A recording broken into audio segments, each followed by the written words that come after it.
Fala galera, sejam todos muito bem-vindos ao meu, ao seu, ao nosso Vamos Mudar o Mundo. Eu sou Leandro Jarrell e o meu objetivo aqui é transformar a sua realidade, transformar o seu mundo, mudar o mundo inteiro, mas uma pessoa de cada vez. Esse programa está sendo transmitido em todas as plataformas, todas as redes sociais. Se você estiver me assistindo ou me ouvindo, não importa a fonte, se inscreve aí nos canais, segue nas redes sociais, deixa o seu comentário, manda aqui para mim de qual cidade, de qual estado você está falando, para a gente manter o nosso contato e a gente continuar a nossa interação. Antes de apresentar, na verdade, deixa eu apresentar, porque depois eu vou cortar para geral, senão vai quebrar aqui a nossa surpresa. Eu quero que vocês conheçam, quem já não conhece, a Guilhermina Abreu. Obrigado, viu, Guilhermina? Obrigada a você pelo convite. A Guilhermina, gente, eu vou deixar para ela explicar, porque eu tenho aqui umas 4 folhas de apresentação dela, de todas as ações, de tudo que ela faz, mas de forma geral, resumida, ela é uma empreendedora social. Então, meu objetivo aqui hoje é que você... Duas coisas, ou que você seja impactado por alguma das ações dela, de repente você está estudando, você está dentro do foco de ação das frentes de trabalho dela, ou então que você se inspire a também fazer, produzir ministérios, instituições, ONGs para apoiar as pessoas. Enfim, nós vamos falar muito sobre essa questão do terceiro setor, sobre instituição filantrópica, enfim, a gente vai falar sobre muita coisa aqui e falar um pouco sobre a vida pessoal dela. Mais uma vez, muito obrigado, viu? Obrigada a você. Antes da gente partir para o bate-papo, eu quero agradecer ao David da Central Reparos, que é o nosso patrocinador, o nosso mantenedor principal desse nosso sonho, nosso propósito, nossa missão de mudar e de transformar o mundo.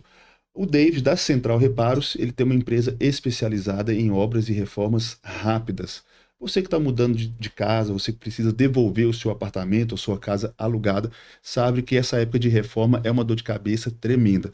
Mas o David, ele tem uma equipe multidisciplinar formada por vários e vários tipos de profissionais que vai resolver o problema da sua reforma, da sua obra rápida aí, de forma rápida, com um custo-benefício incrível e, o mais importante, sem você ter dor de cabeça. Se você precisa de uma reforma rápida, pode entrar em contato com o David da Central Reparos, que ele vai te atender da melhor forma possível para te ajudar nesse momento aí muito crítico para a maioria das pessoas. Afinal, a gente sabe que mão de obra nessa área está complicado. Então, mais uma vez, obrigado, David, por acreditar que é possível transformar e mudar o mundo. Vamos aqui para conversar com a Guilhermina. Eu sempre faço uma pergunta assim, básica. Quem que é a Guilhermina Abreu? A Guilhermina, eu sou uma menina sonhadora, que acredito que todo mundo pode fazer um pouquinho para fazer esse mundo melhor. Por isso acredito muito no nome desse podcast, né? Que é para Vamos Mudar o Mundo. E é isso, sou filha da Rita, do Antônio, que são 2 surdos. Eu aprendi primeiro a falar Libras, língua brasileira de sinais, antes de aprender a falar português. Ter nascido num lar com o pai e a mãe surdos me fez desde cedo aprender que ser diferente é normal, porque isso eles nos ensinaram pelo exemplo, né? Não falando. E sou, eu acho que antes de tudo, uma pessoa muito sonhadora. Hoje eu estou, né, empreendedora social, estou diretora de uma ONG de educação, mas antes de tudo, sou uma sonhadora. Que legal. E como é importante a gente sonhar, né, Guilhermina? Muito, muito. Que legal. Não, legal demais. Vamos continuar aqui. Como que começou, na verdade, esse seu sonho de ajudar as pessoas? Então, na verdade, eu nem sabia que tinha uma, entre aspas, profissão chamada empreendedorismo social, ser empreendedora social. Eu, desde nova, estudo em escola pública. E quando eu era mais nova, até a 4ª série, eu tinha estudado numa escola privada com bolsa, eu e meus irmãos. Minha mãe foi lá, falou, sou surdo, o povo ficou com dó, deu a bolsa.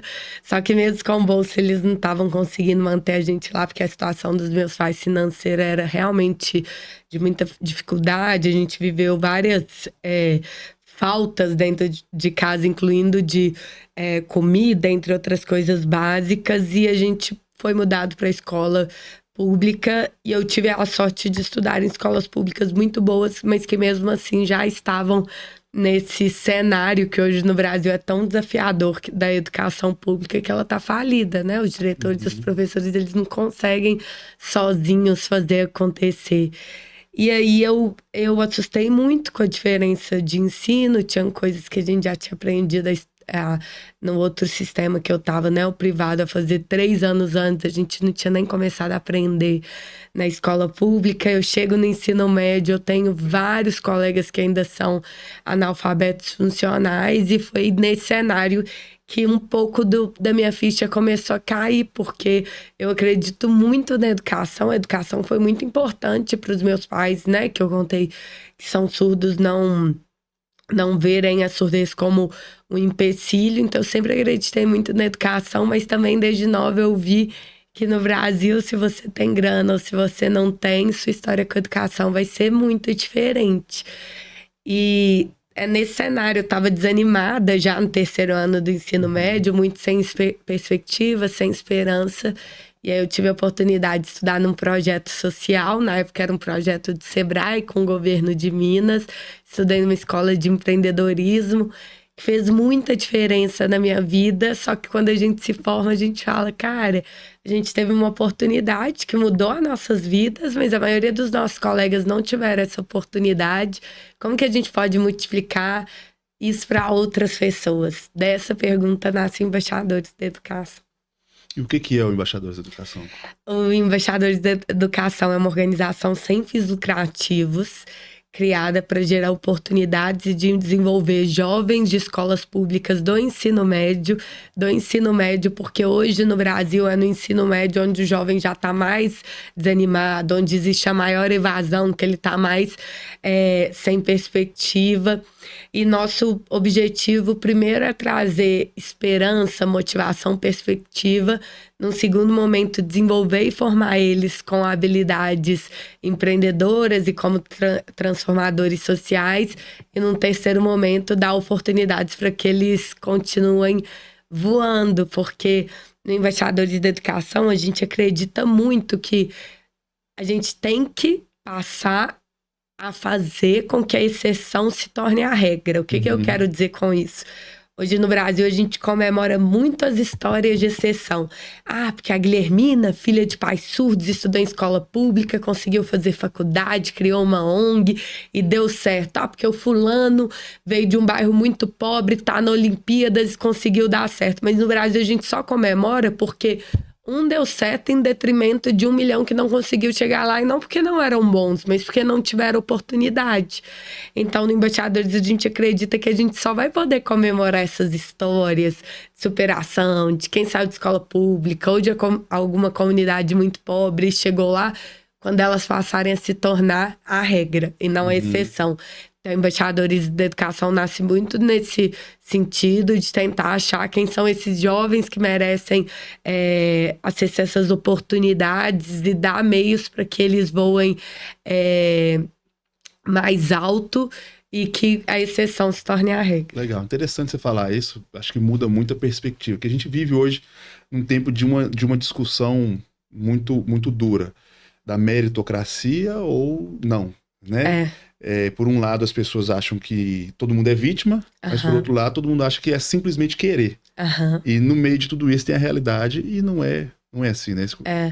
Até uma vez eu dei uma entrevista num jornal falando, eu só vou acreditar em meritocracia quando existir igualdade de oportunidades, porque não adianta, aquele desenho, aquela chart que até uma vez viralizou na internet, que não adianta a gente colocar todo mundo na mesma linha de partida para correr e chegar na mesma linha de chegada e falar, todo mundo tem as mesmas chances, é só correr. Porque um tá com tênis de marca, nutricionista, coach, treinador. O outro tá descalço, com o pé ferido, desnutrido, passando fome. O outro tá de cadeira de rodas. Todo mundo nessa mesma linha de partida. A gente olha, então corre. Quem chegar na linha de chegada é porque mereceu. Não existe isso. No Brasil, mais de 80% da população estuda em escola pública. A escola pública no Brasil, infelizmente, ela não entrega o mínimo de aprendizado. Quando a gente vê os exames lá, o PISA, o exame internacional que mede o aprendizado comparado dos países, o Brasil, ele tá com os resultados piores países do mundo. Nem 5% dos nossos alunos têm proficiência em matemática. E quando a gente fala de proficiência, o povo fala, equação, essas coisas, nem eu sei fazer. Não, quando a gente fala de proficiência, é conta básica. Subtrair, somar, multiplicar e dividir. A maioria dos nossos alunos não sabe interpretar texto. E aí a gente não fala de Guimarães Rosa. É ler duas páginas e conseguir interpretar o que está falando daquilo. Então, como que a gente fala que esses alunos, isso é a realidade da escola pública, que não estão recebendo aprendizado nem para multiplicar, dividir, somar, nem para interpretar texto, eles vão ter as mesmas chances daquele aluno que estudou na melhor escola, foi de intercâmbio, fala inglês desde pequenininho porque está em escola bilíngue, teve só dessa pessoa poder comer, em comparação com o menino que ele não tá comendo, como que a gente vai discutir meritocracia nesse cenário? Como que a gente vai falar, não, esse grupo aqui está sendo vitimista, eles não têm o básico na comida. No Brasil, algumas pessoas vivem em bolhas que a gente ainda não tem, enquanto nação, a noção do quão o país é pobre. Teve um dia que eu fiz um post, eu falei assim, dica pra você ficar rico muito rápido, em 24 horas. Aí o povo falou, Guilhermina agora tá fazendo pirâmide, vendendo as coisas, tá? O povo clicava, passava no carrossel, eu falava, se você ganha mais de 6 mil reais, você já tá entre os 10% mais ricos do Brasil. Pronto, 10%. Você já é rico. Aí o povo falou, não é possível.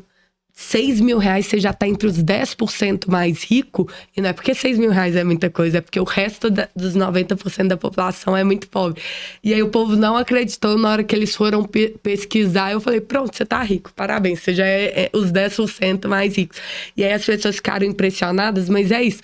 Como que a gente vai falar de meritocracia, vitimismo, essa discussão política eu nem entro muito, porque são os dados. No país, a maioria das pessoas são muito, muito, muito, muito pobres. É muito difícil a gente não dar oportunidade, se a gente não unir, enquanto sociedade, que elas consigam crescer na pirâmide social. E o que você diz para esses 90%, para esses jovens que estão entre esses 90% dos mais pobres, que passam por dificuldades extremas, como você passou, né? Sim. Qual a dica para fazer diferente, para tentar algo? Aí são duas coisas, né? Porque só dizer para eles não vai adiantar. De outro lado, a gente tem que mobilizar a sociedade para ajudar eles. Então, o que a gente faz enquanto embaixadores da educação é a gente tem uma esteira de programas de projetos sociais para tentar ajudar com que esses alunos acessem melhores oportunidades.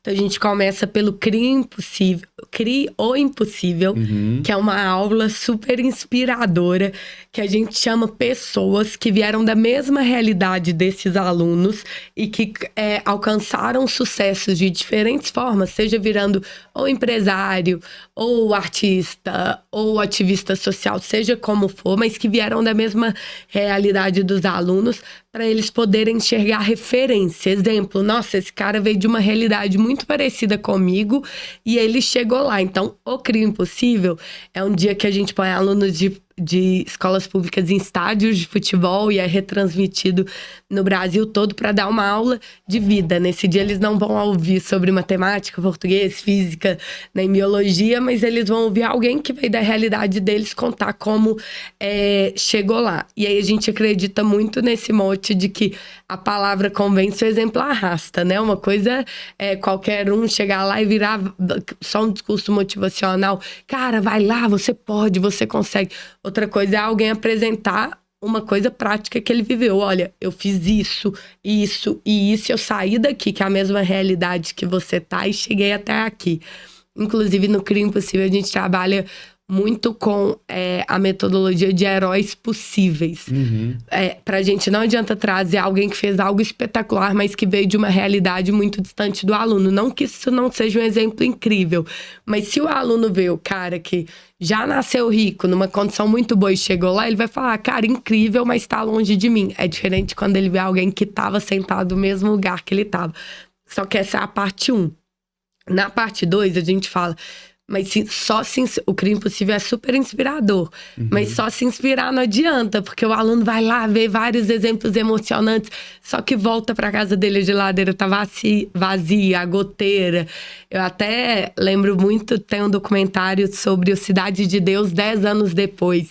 E aí os atores contam que eles foram lá no Oscar, Los Angeles, tapete vermelho, todos os artistas. Então eles falaram, agora minha vida vai. Voltaram pra favela, a goteira, um dia depois, a goteira da casa deles pingando na testa. Então não adianta você ver o mundo se não existe um caminho depois.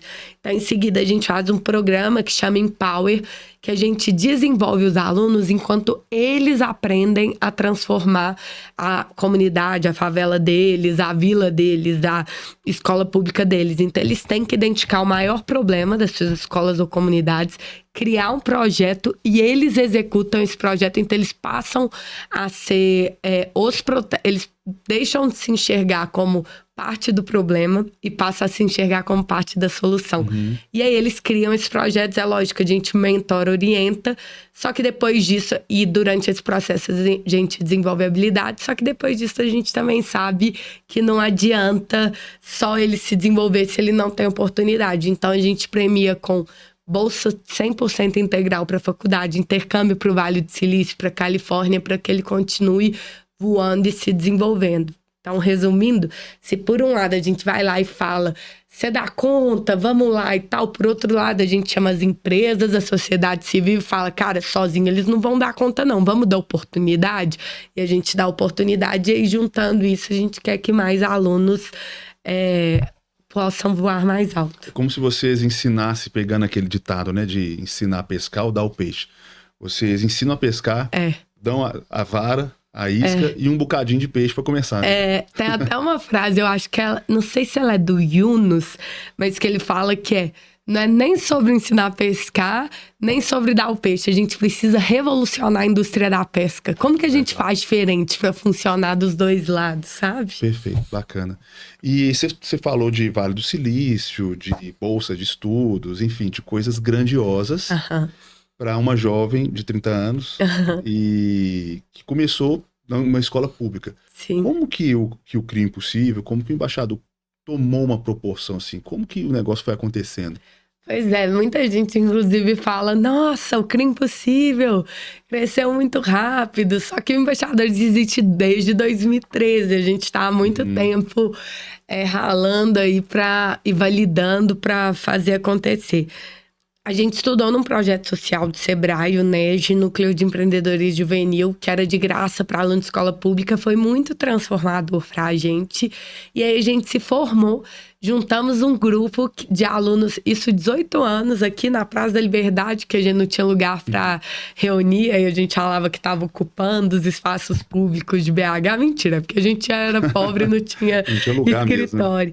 Mesmo, né? E aí a gente juntou 10 jovens de 18 anos que tinham estudado a vida inteira em escolas públicas e que também tinham participado desse projeto social.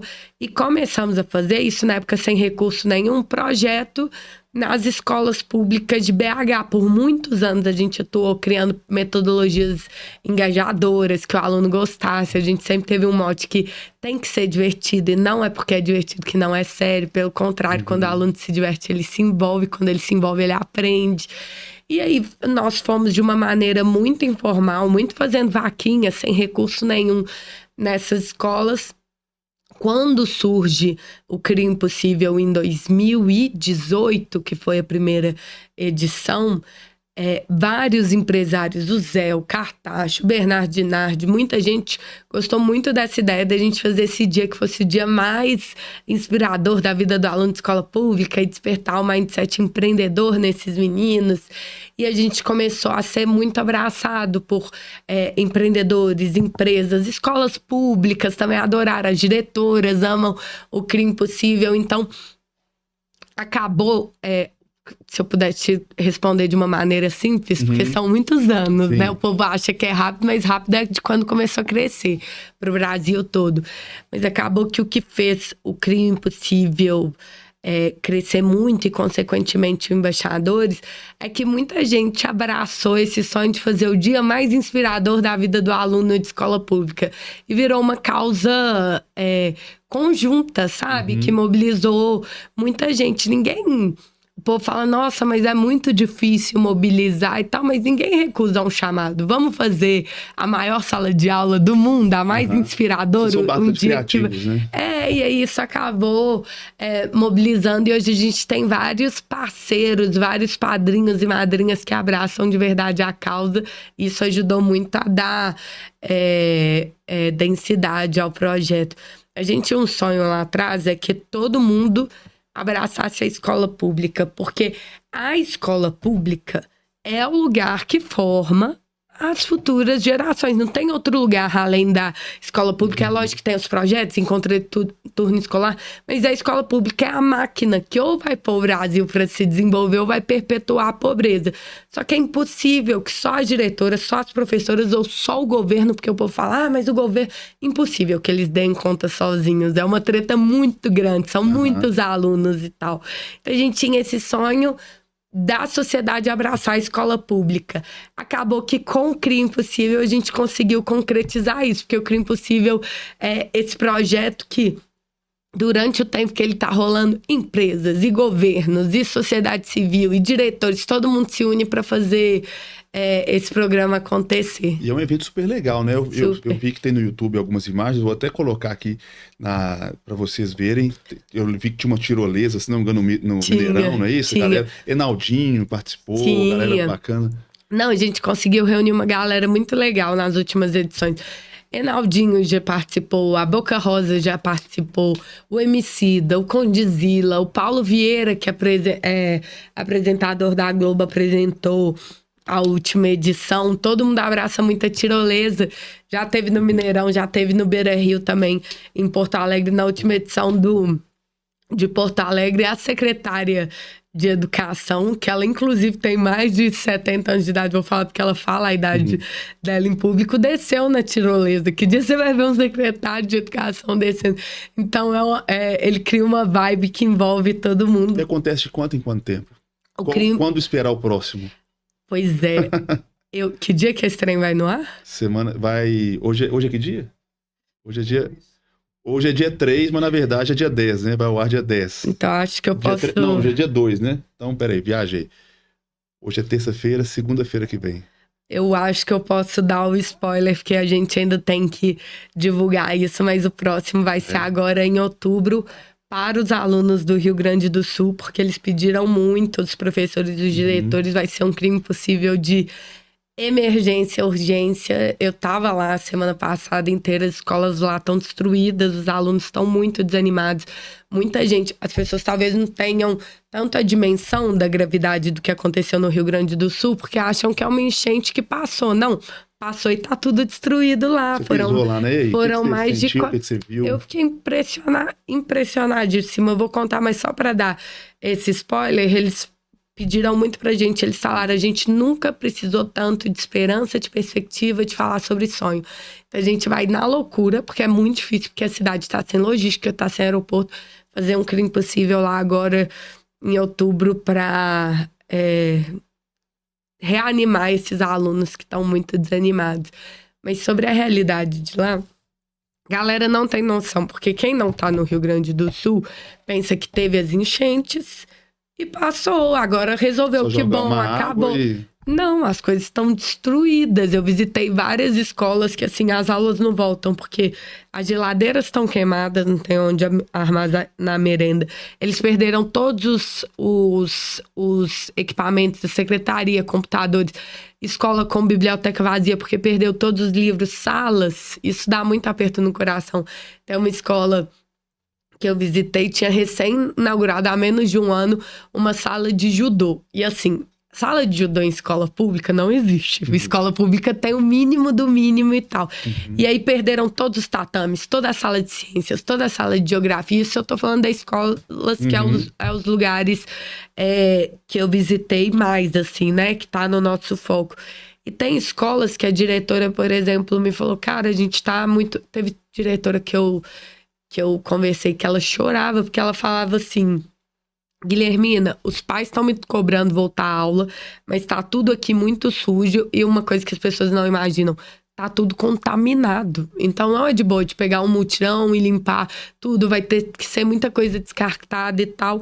Teve diretora que me falou, ano passado teve a enchente, mas aí a gente ganhou 6 impressoras novinhas da secretaria. Choveu de novo, perdeu. Então dá uma sensação de exaustão.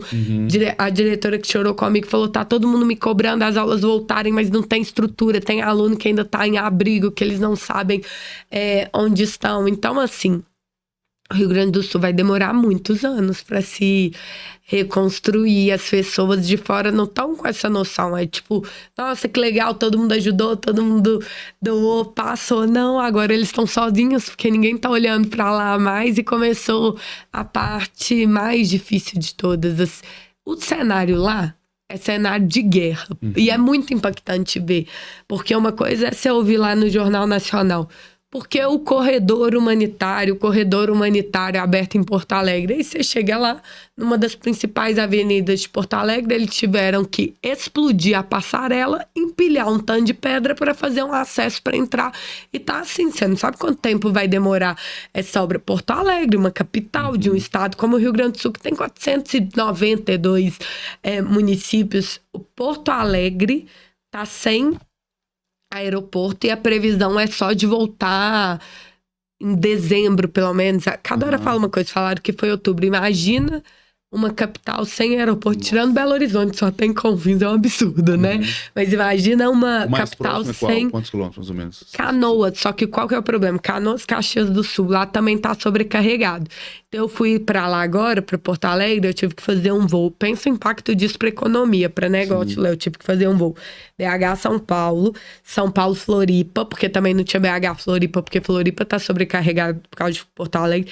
De Floripa, pegar um ônibus demorou 8 horas pra eu chegar em Porto Alegre. Eu saí de BH 9 da manhã, cheguei em Porto Alegre 1 da manhã. Um executivo, alguém de negócio não vai fazer isso. Ou vai no seu avião ou não vai. Isso já impacta pra caramba a cidade. Eu demorei mais tempo pra chegar em Porto Alegre do que eu chegaria no Egito, por causa dessa logística complexa. Então impacta demais. Aí estão tentando expandir Canoas. Mas imagina cenário de guerra. É o que eles estão vivendo. E de que forma que você acha que as pessoas podem contribuir, ajudar? Sei que no primeiro momento é até difícil, né? Porque doações, o Brasil se mobilizou muito, né? Ir para lá ajudar, praticamente inviável. E aí, o que você acha que dá pra fazer? Primeiro, uma coisa, a gente viu, eu já sabia que ia cair muito o engajamento, porque a gente viu aqui muito de perto Brumadinho, né? Brumadinho, quando estourou a barragem, chegou doação do mundo inteiro, todo mundo se mobilizou. À medida que foi caindo, das manchetes, do Twitter, em um mês, uma galera que estava toda mobilizada no mundo inteiro já se desmobilizou. A ONG que eu vi chegar, porque também eu tava lá em Brumadinho nas primeiras semanas, chegou a ONG do Brasil todo, do mundo todo e tal.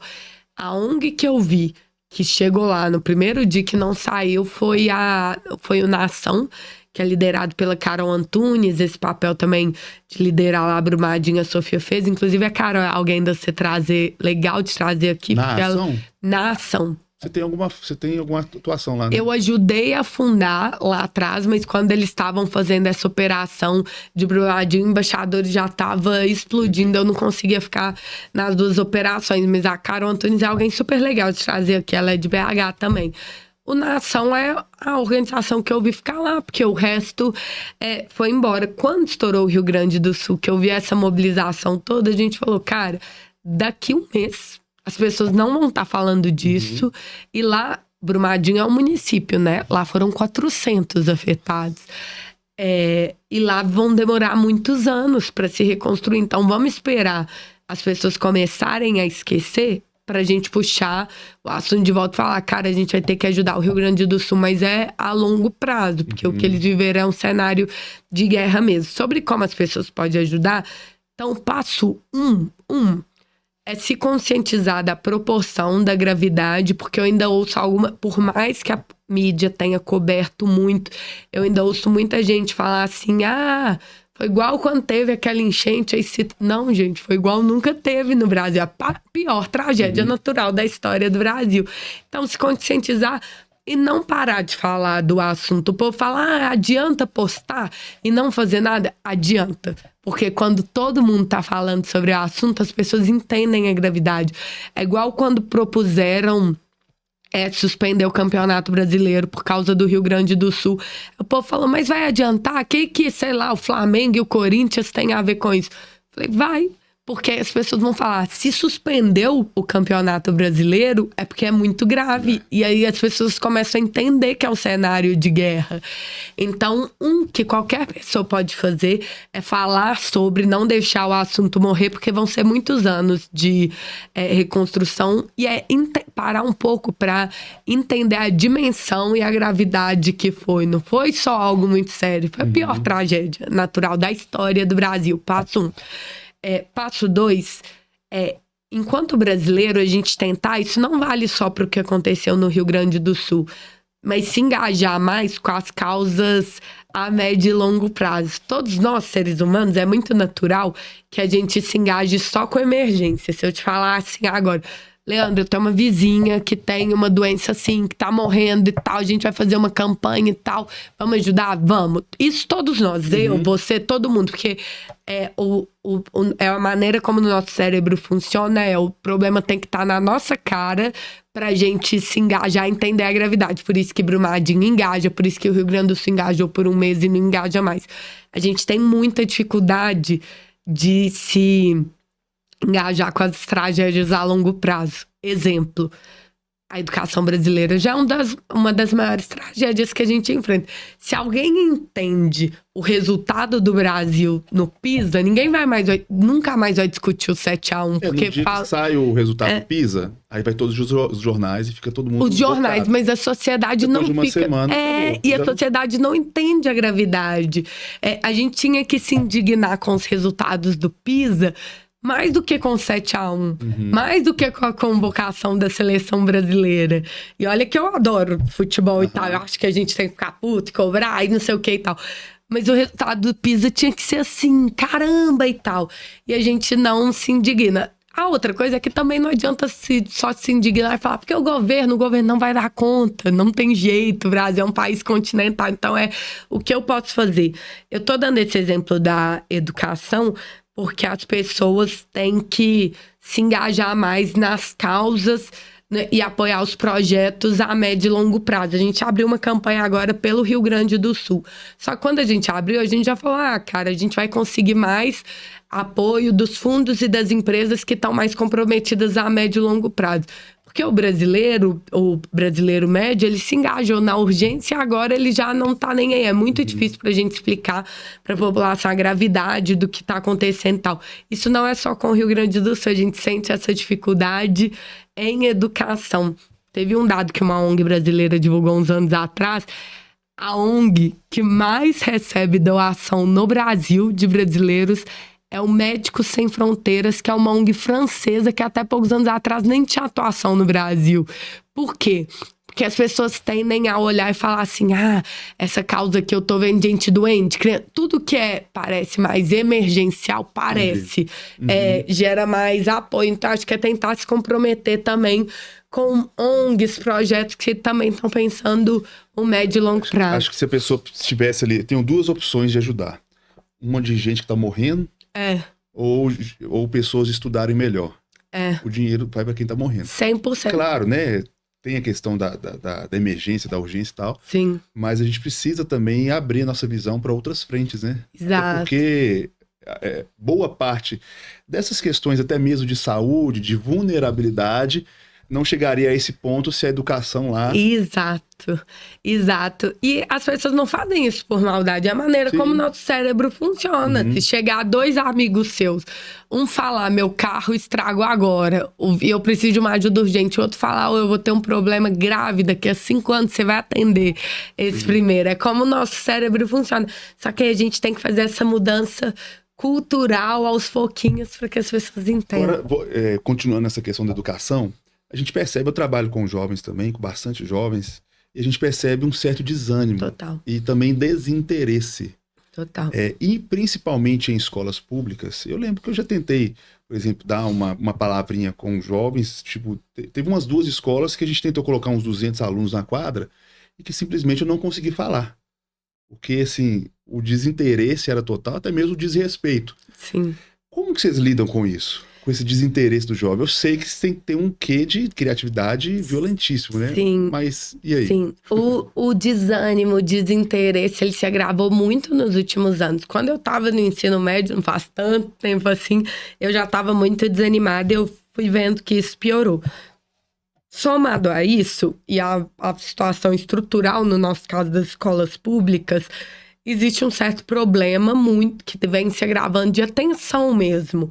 É muito difícil, eles chamam em inglês de span attention, né? Que é o tempo de atenção. Por que corte viraliza? Porque são curtos. Provavelmente vocês têm muito mais views nos cortes do que nos vídeos inteiros. Isso está grave na população de forma geral, que é a atenção. O TED...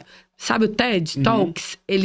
Quando eles criaram, o tempo era 18 minutos, porque era o Smart Attention da época. 18 minutos de palestras. Hoje os vídeos do TikTok são 1 minuto. Então se soma, tem o desânimo dos alunos, escolas públicas, dos estudantes, mas isso se soma também a uma sociedade que está desatenta. A gente tem dificuldade de prestar atenção de forma geral.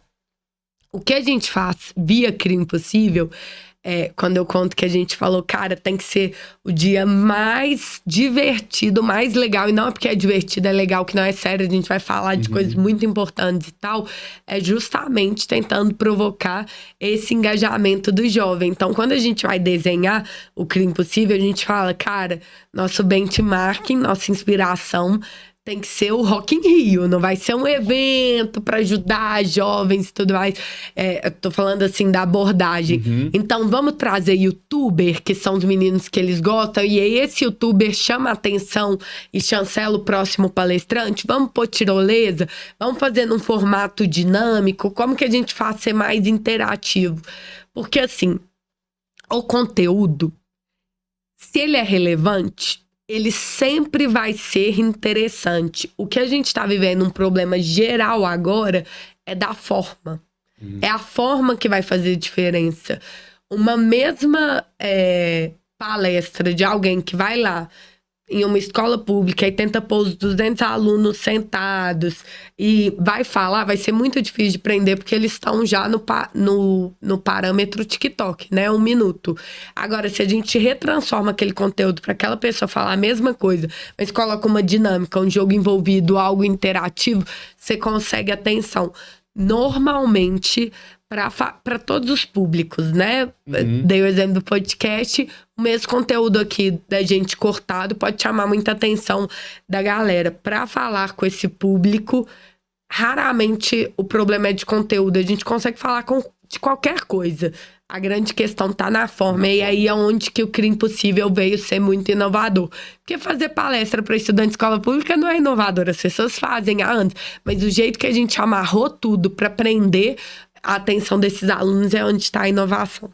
E como que vocês fazem para competir, entre aspas, porque também inserido em escolas públicas, a gente vê ali que o tráfico, por exemplo, no caso principalmente dos meninos, a prostituição, a ostentação, a via mais fácil é muito tentadora para os jovens.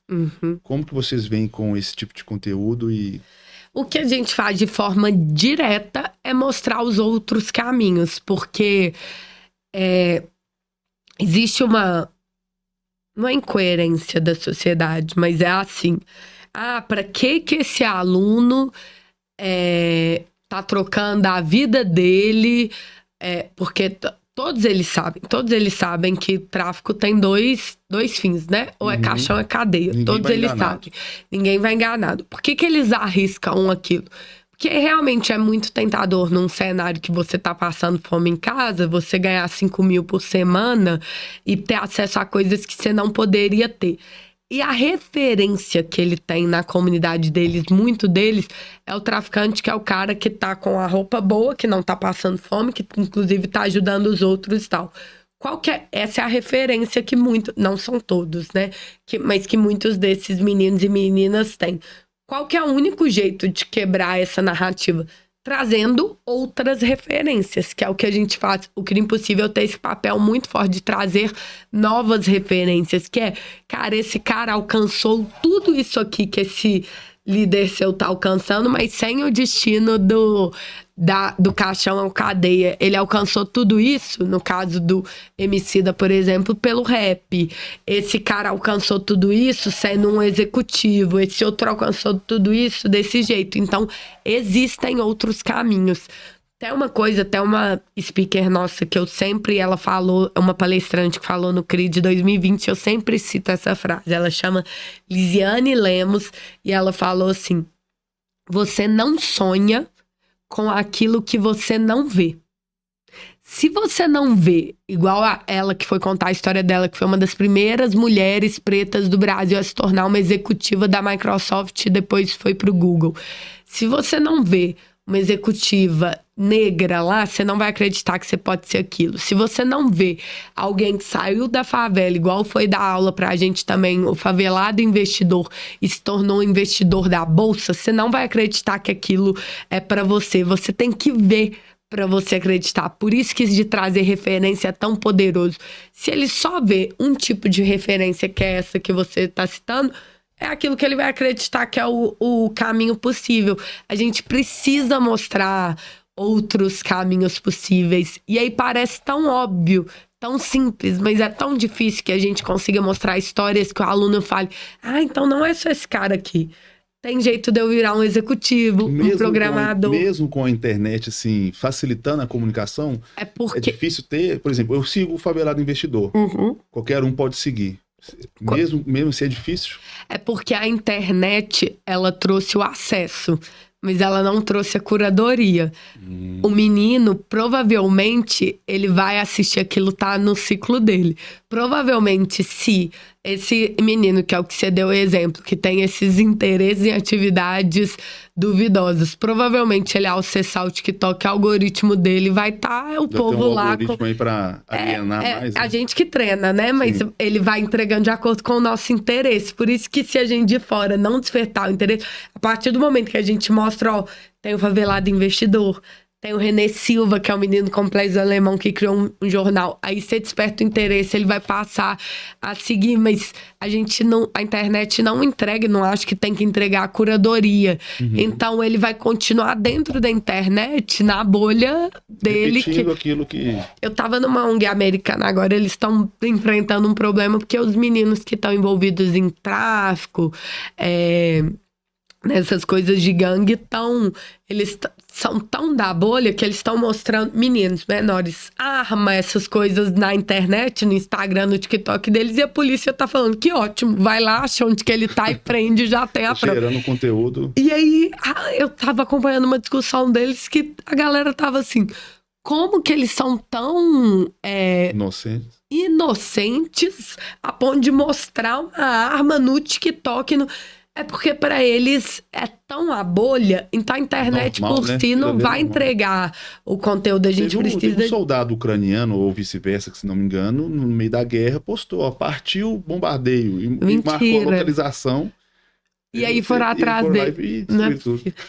É isso. A internet é uma ferramenta poderosíssima, mas também a gente precisa educar as pessoas para que usem da forma mais positiva possível. Exemplo, tá? ChatGPT. As pessoas estão muito preocupadas. No Brasil, por exemplo, a maioria da nossa população é analfabeta. E aí, o ChatGPT, você escreve lá, faça uma redação para mim. O ChatGPT escreve, isso pode piorar muito a proficiência de escrita, pode piorar ainda mais, porque aí as pessoas vão começar a fazer trabalho de escola, faculdade, tudo com o ChatGPT e já tá muito grande. É uma das consequências ruins, mas ao mesmo tempo existe um jeito de você criar comandos no ChatGPT que eu tava fazendo isso para melhorar a minha escrita no inglês.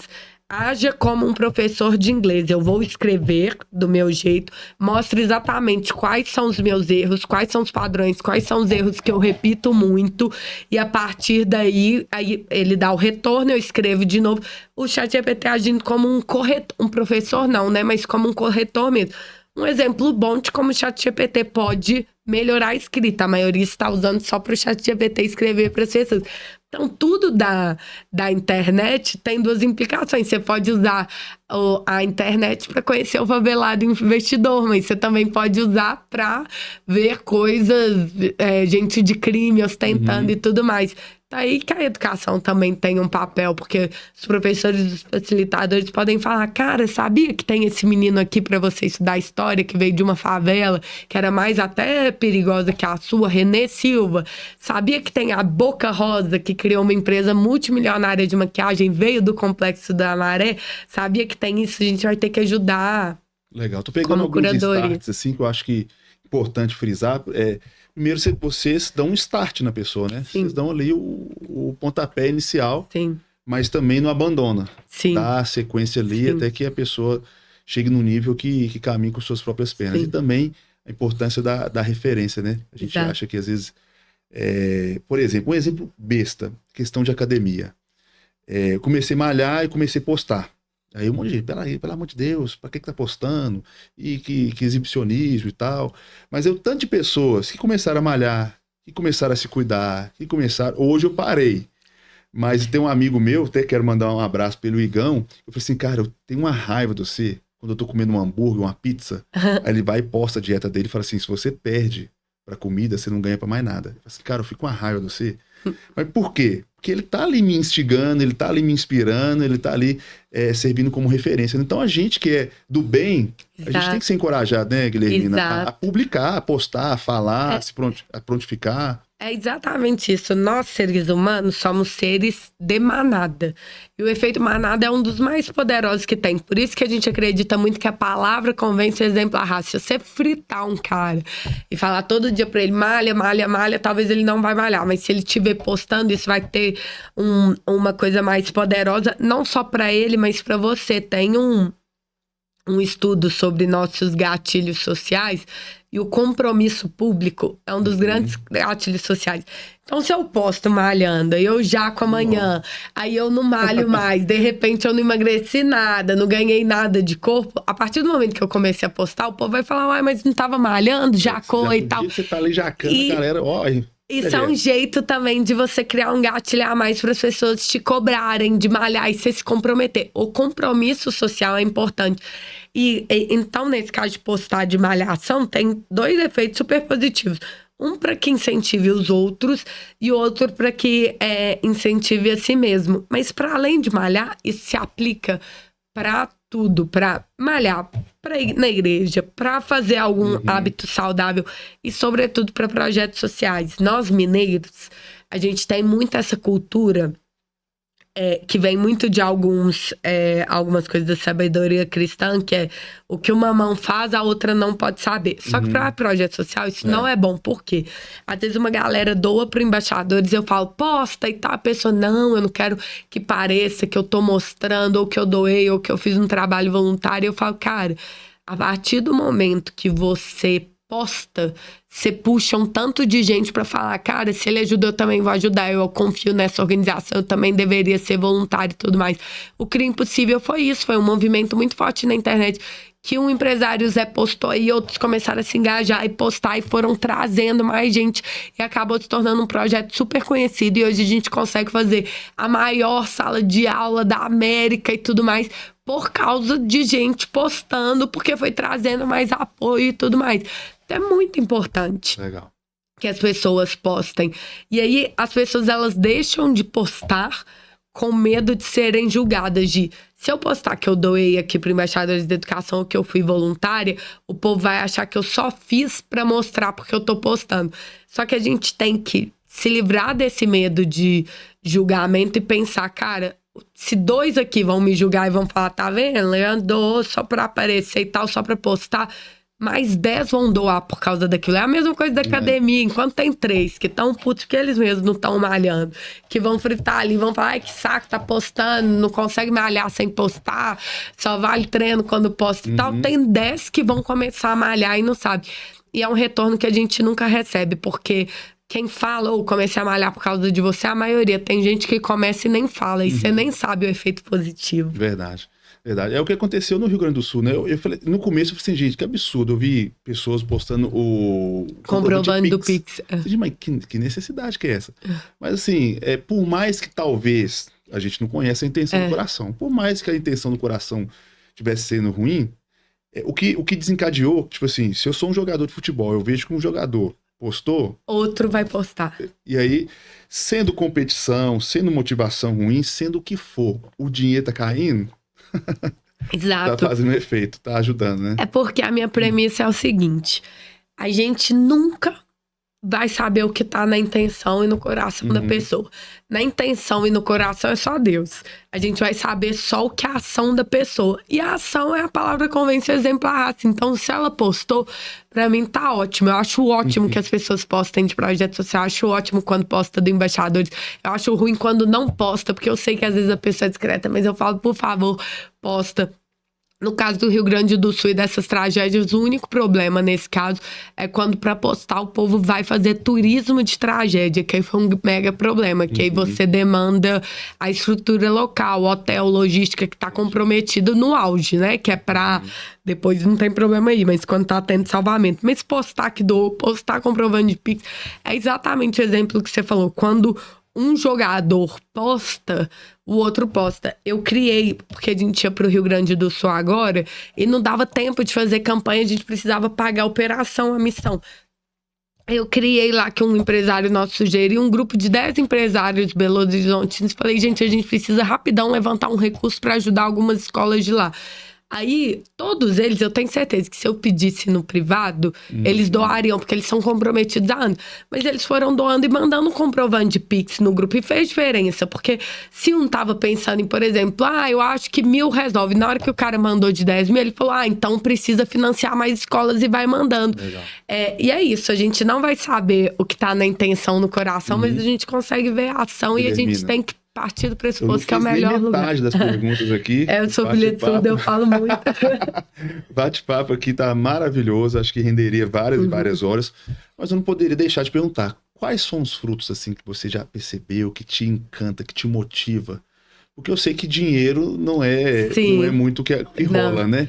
Não. Mas quais são os frutos que você já viu, assim, nesses 13 anos, 10 anos de Isso carreira? que você tá falando de dinheiro é muito engraçado, porque lá atrás, quando eu comecei a trabalhar com ONG e tal, eu fui vendo minhas amigas indo pra trainee, pra empresa, e você fala...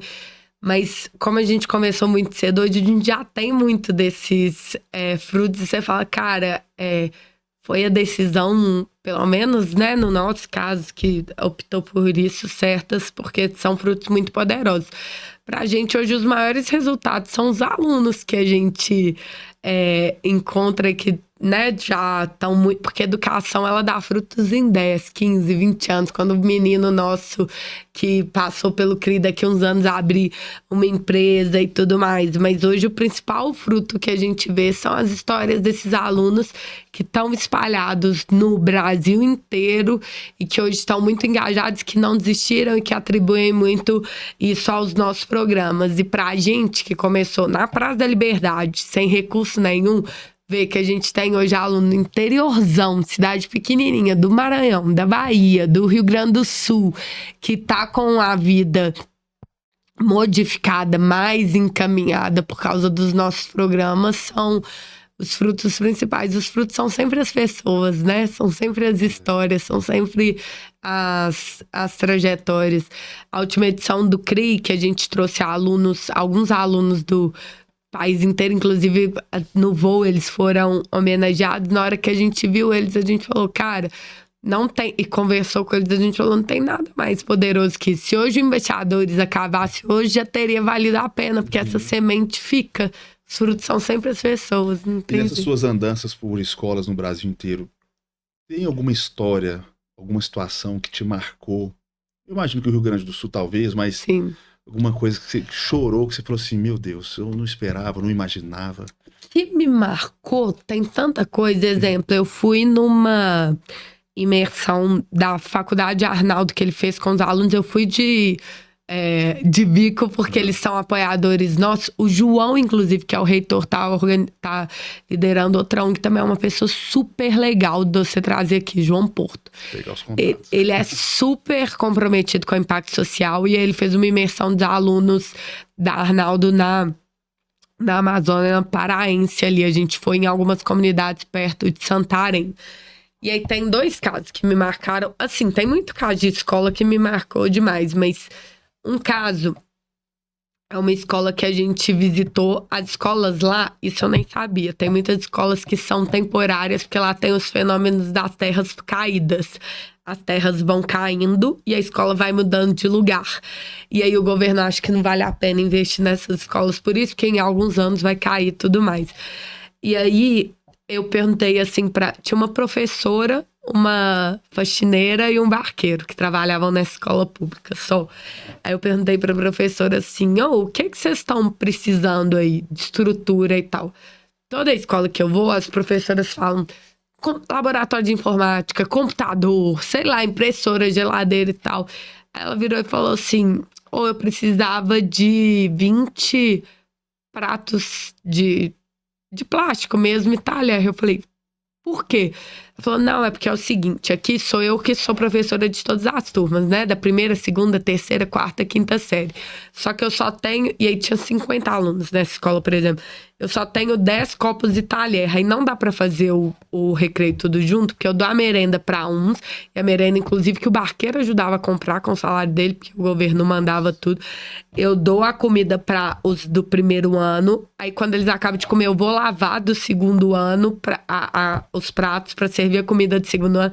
Nessa aí ela perdia tempo de aula. Ela queria mais prato e copo pra ela poder lavar tudo. Uma professora tendo que lavar, pra ela poder lavar tudo no final e conseguir não perder tempo entre uma aula e outra. Aquilo me marcou muito, porque é algo tão, tão, tão básico. A gente vê a situação das escolas públicas, mas muito básico mesmo. E lá perto eu visitei uma vila que um dos líderes da vila, lá tinham algumas pessoas de cultura ribeirinha, outras de cultura indígena e tudo mais, e é uma vila que não se desenvolvia. E ele falou que há muitas décadas, quando eles chegaram lá e já estava habitado, alguém contou de uma lenda que eles tinham enterrado alguma coisa debaixo da terra e que isso fez com que aquela terra fosse amaldiçoada e por isso os próprios moradores acreditavam tanto naquela lenda que eles acreditavam que isso no Pará também, que não adiantava contribuir, porque a gente no Universitários acredita muito em a própria comunidade, melhorar a comunidade, achar os problemas. Não adiantava fazer muito aquilo, porque aquele lugar estava muito amaldiçoado e nunca seria mais do que aquilo. Por que aquela história me marcou? Porque eu acho que no fundo o Brasil é essa vila. A gente acredita e a gente repete que o Brasil não vai dar certo, porque o brasileiro é ruim, porque o brasileiro não presta, porque os políticos são desonestos. A gente acredita que a gente está fadado a dar errado. Enquanto a gente não acreditar que a gente pode dar certo, não tem como as pessoas se engajarem. Na hora que eu vi a vila, eu não fiquei triste pela vila, eu fiquei triste pelo Brasil, porque eu falei, o Brasil é isso. Todo mundo fica repetindo e a gente tem que parar de repetir, porque brasileiro é assim mesmo, porque Brasil não dá certo e tal. Porque quando a gente repete, a gente vai perpetuando essa cultura que não adianta fazer nada e aí ninguém faz nada. E eu, como eu viajo muito o Brasil inteiro, você também deve ver aí aqui no podcast, nas suas andanças, eu vejo todo dia pessoas incríveis que estão colocando a mão na massa e contribuindo pro Brasil ser melhor. Então acho que a gente tem que começar a repetir mais. Vamos mudar o mundo? O Brasil vai dar certo, o Brasil é nossa responsabilidade, o brasileiro é incrível, o brasileiro é lutador, porque pode faltar o lanche, mas a professora tá lá lavando e tentando dar aula para todo mundo. O Brasil é cheio dessas professoras em diferentes campos. Então acho que a gente tem que abrir mão dessa crença que a gente tá fadada a dar errado e começar a acreditar que a gente dá certo, não por esperança, mas porque a gente é parte disso. Uau! Encerrou, né, gente? Com essa aí. Eu sempre pergunto, qual que é a atitude que muda o mundo para você? Para mim é começar no pequeno mesmo, é no nosso entorno, né? Com o nosso amigo. Hoje, quando eu falo de empreendedorismo social, o povo acha que para mudar o mundo tem que criar uma ONG enorme e fazer alguma coisa. Cara, tá dentro de casa, é um negócio de lavar a louça antes de querer mudar o mundo. O meu pai, que é surdo, que eu te contei, ele não tinha ido pra escola até os 10 anos de idade. E aí um primo dele começou a insistir com meu avô que ele tinha que ir pra escola de todo jeito. Meu avô falou, um surdo não vai ouvir nada e tudo mais. Ele falou, tem que ir. Brigou com meu avô, conseguiu mandar meu pai pra escola. Meu pai pisou na escola aos 11 anos de idade pela primeira vez. Se desenvolveu, fundou um grupo... junto com um grupo de surdos, fundou a Federação Nacional dos Surdos, tornaram a Libras, a língua brasileira de sinais, uma língua oficial no Brasil, e vários direitos surdos, de milhares de surdos foram conquistados no Brasil por causa dele e do grupo que ele liderava e tal. Por que eu gosto dessa história? O Simão, que é esse primo do meu avô, ele não barracou para que todas as crianças surdas do Brasil fossem à escola. Ele barracou para um menino, o Antônio, lá de Abaeté, do interior, fosse para a escola. Um menino ir para a escola mudou a vida de milhares de crianças surdas anos depois. Então a gente tem que entender que é uma coisa que o Léo Fará fala muito, aquele filme da Lista de Schindler também fala. Quem muda uma vida, muda o mundo. E a gente tem que saber que isso é o suficiente. Senão a gente deixa de fazer o pouco porque a gente acha que não é relevante. Maravilha, maravilha. Eu acho que esse programa serviu para inspirar você, né? Inspirar aí a sua vida. Começa, né? Começa a fazer algo. Uma dessas minhas noites e madrugadas inspiradoras, eu pensei o seguinte, às vezes a gente pede patrocínio e tal, e etc., para financiar o nosso projeto, mas eu queria, a partir de hoje, lançar meio que um quadro aqui, que é de cada dia eu falar de uma ONG, de uma instituição e etc. Então, você que está assistindo aí, se você conhece, pode ser o tamanho que for, alguma ONG, alguma instituição, manda aqui nos comentários, manda através do e-mail, manda um contato aqui que a gente vai falar, vamos dedicar um tempo aqui para falar sobre essa ONG, sobre essa instituição. E hoje a gente inaugura falando do Embaixadores da Educação, falamos também sobre o Na Ação, né? E também sobre o CRI o Impossível. Eu vou marcar em tudo aqui para você conhecer, para você apoiar, para você ajudar, nem que seja orando, intercedendo por essas pessoas, porque eu tenho certeza que toda ajuda é muito bem-vinda. Muito obrigado, viu, Guilhermina? Prazerão te conhecer. Prazer. Deus abençoe. Sucesso Amém. em todas as suas empreitadas aí. E a gente vai ficando por aqui. Deus abençoe você e até o nosso próximo encontro. Tchau, tchau.